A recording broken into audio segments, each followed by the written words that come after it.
Hello guys, so ayun, gagawa tayo ngayon ng upgraded na ginataang manok. So, ito, simulan na natin. Let's go!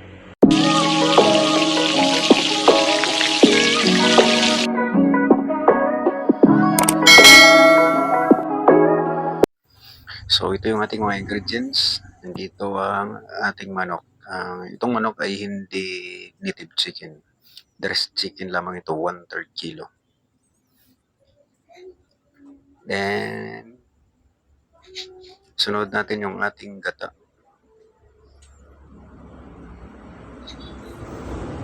Then, yung ating gulay na string beans. 7 piraso, tsaka red bell pepper, 1 piraso. Garlic, 3 cloves. Soy sauce, 2 tablespoon. Brown sugar, 1 tablespoon. Sibuyas, 1 piraso. Diced. And then yung ating salt. Tsaka kayo yung bala kung kalagay pa kayo ng iba pang condiments. Like nilalagyan ko pa ng pepper. At syempre yung ating liquid seasoning. So ito, painitin muna natin yung ating kawali.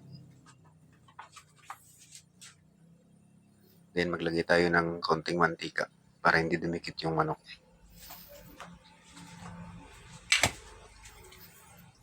Painitin lang natin and then spread the oil all over the wok. Then pag mainit na,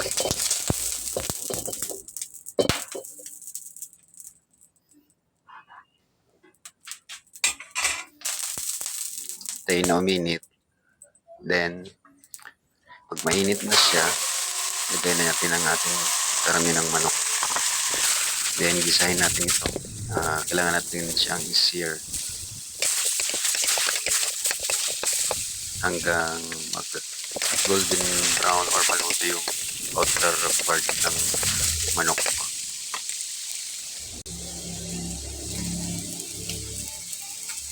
Then lagay tayo ng asin dito. Naglagay na din ako dyan ng MSG or bitsin.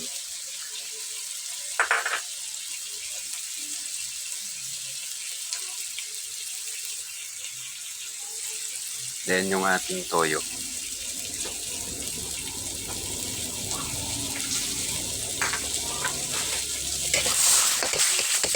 Then, isahin lang natin ito. Lagay natin ang ating garlic.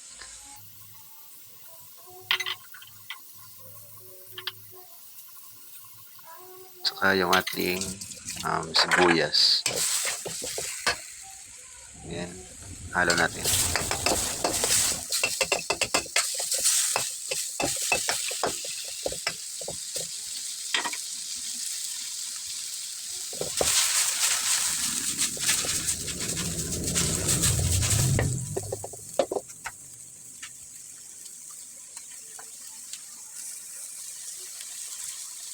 Yung ating brown sugar, ilagay natin.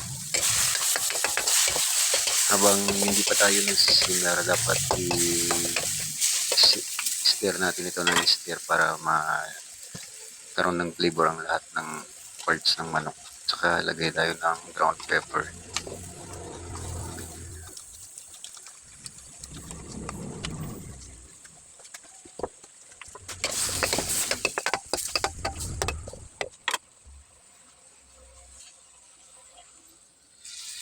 Then yung ating gata, lagay na natin. So ubusin lang natin. Maglagay tayo ng tubig para makuha natin lahat ng gata. Kasi medyo frozen yung gata natin kasi nasa rep ito. Yan. Yan, ihalo natin para maging even yung pagkakalagay ng mga manok. Then simmer natin ito for around 12 to 15 minutes. Then bukas, then mix, then takip ulit. Yun lang yung gagawin natin hanggang mag-reduce yung ating liquid at lumabas yung natural oil ng manok. Kaya yung ginamit natin dyan is yung ating leg part at yung ating thigh part. Kasi yan, mamantika yan na part ng manok. Masarap yan.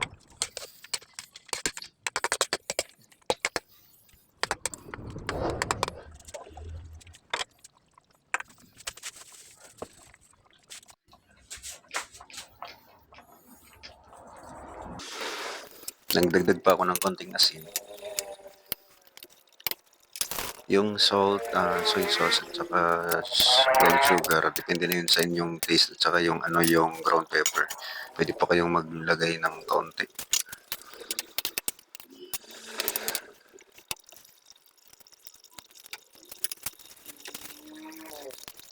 Huwag nyo muna itong hanguin hanggat hindi pa lumalabas yung talaga yung mga natural oil na galing sa manok.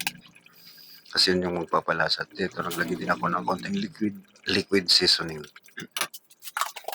At nagdagdag rin ako ng konting brown sugar based on my preference sa taste.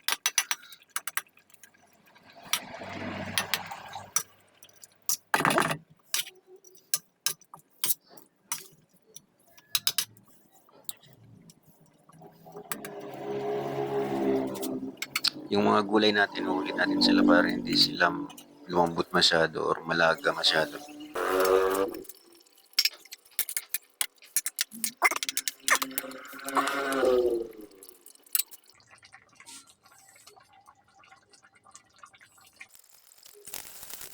Then ito yung ating red bell pepper, ilagay na natin.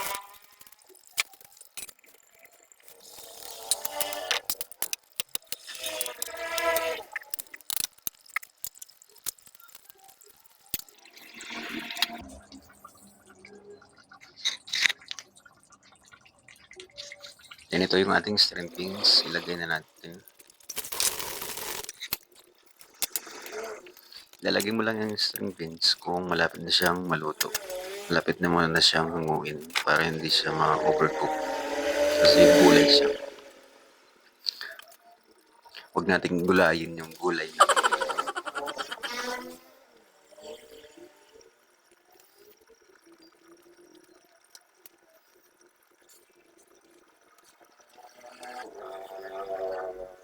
So, hintay lang tayo. Pwede kang gumawa muna ng ibang gawain. Then, balikan mo.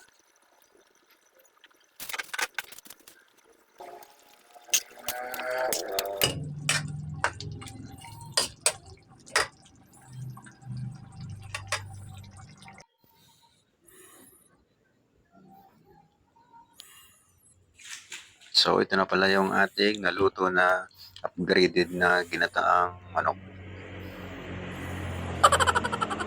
So guys, thank you so much for watching. Please consider liking and subscribing to my channel if you like it and if you want to see my future uploads sa mga niluluto ko. Thank you so much guys. So ito na yan.